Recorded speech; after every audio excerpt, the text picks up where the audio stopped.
Hello everyone, this week we're in Parashat Bo, the third parasha in the book of Exodus, the third week in our efforts to achieve total freedom. We learn, as we explained in the previous weeks, that these 6 weeks are known to Kabbalists as the 6 weeks of Shovavim, the weeks for the tikkun of the Shovavim, the correction of Shovavim. Shovavim are the initials of the names of the parashot of these 6 weeks, and it means also in Hebrew, mischievous behavior, irresponsible, and that's perfectly what we're here for. We know that every time that we behave in an irresponsible manner, in a way that separates us from our goal, which is to be the light, to be a creator, then we mess up ourselves, our destiny, and that has to be fixed because no free lunches.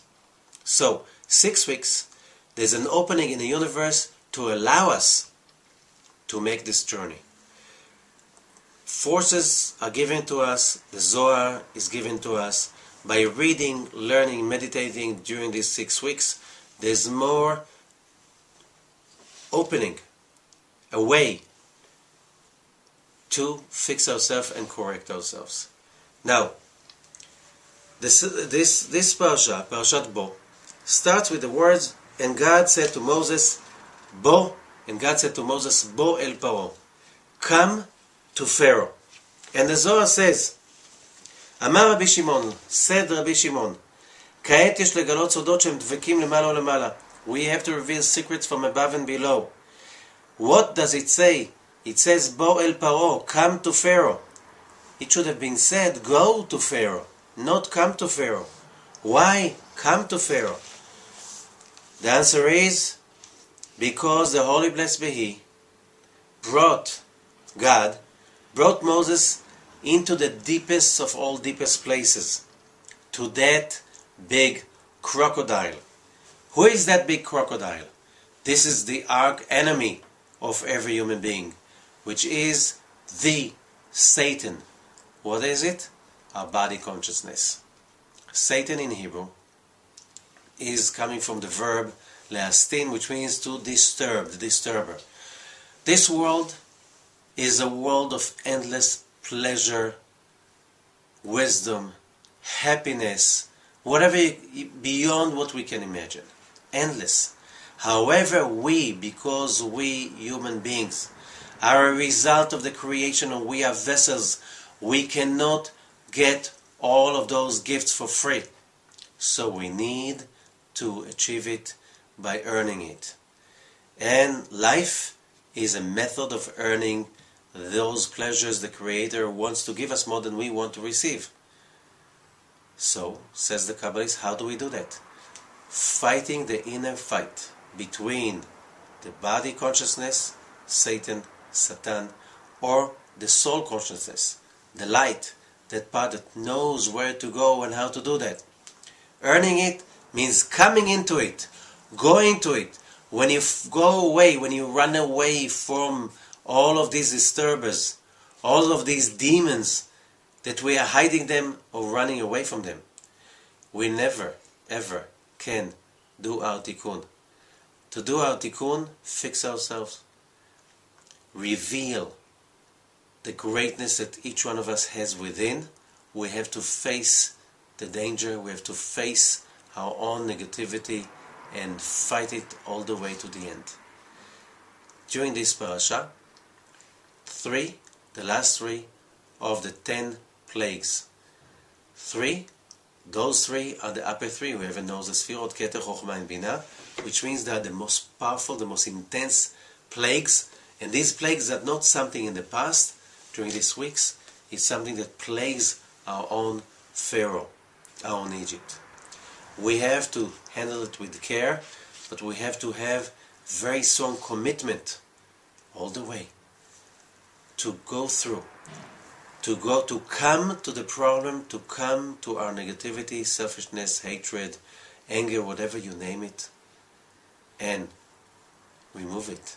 Bring in light. Bring the biggest light into it. How do we bring light? Those 3 plagues.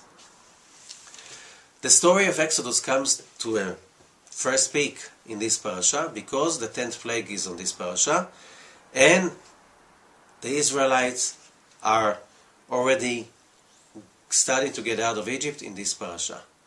Very quick, 3 weeks. So now, from the beginning of Exodus. For us, it's the story of Pesach. What is Passover? Passover is, it's a holiday that we celebrate to commemorate the Exodus. However, it's not that simple. Because the Zohar is never for all kinds of good memories and tradition about something that happened in the past. The Zohar is about what's in it for me. So what's in it for me? Simple.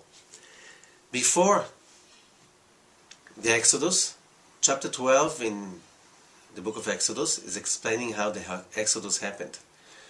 God is telling Moses, you bless the new moon, have a Rosh Chodesh on this month. Control the month of Aries. Aries means the child within each one of us. That part of us that do not want to grow, to take responsibility, to take over, to be there. This is what we have to outgrow during this time. So, controlling your sign. What does it mean controlling your sign? You want to be free? You have to accept the responsibility that although you're born in the Aries, or a Taurus, or a Gemini, or Cancer, or Leo, whatever problems you came to this world with, you have the responsibility, total responsibility, to outgrow them, to transform them. You can't say, but I was born this sign. You want to get out of Egypt? Control the zodiac signs. That's the first step.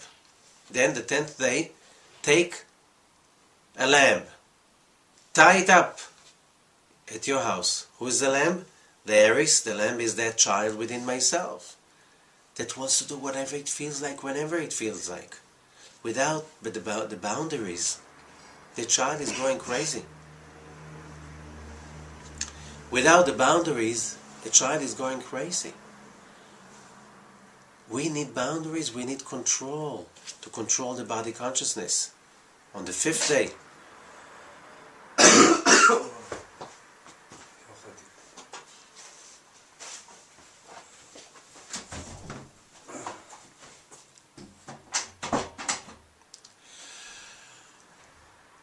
on the 5th day after taking the lamb, slaughter the lamb, slaughter it, control it, and barbecue it, grill it on fire. What is the fire? The fire of Aries, the fire of anger, the fire of selfishness. It's all there. And then you eat it with the matzah. What is the matzah? The unleavened bread. Bread is a symbol of the ego. It rises and rises and rises.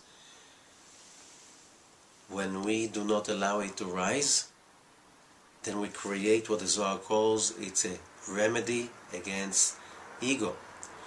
Why the bread did not leaven?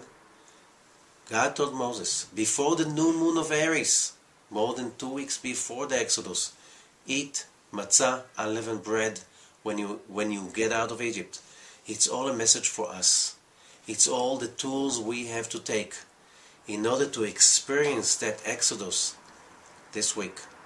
Go to the site, study some more, and have a great week, a great Exodus that we can experience in our own life. Thank you.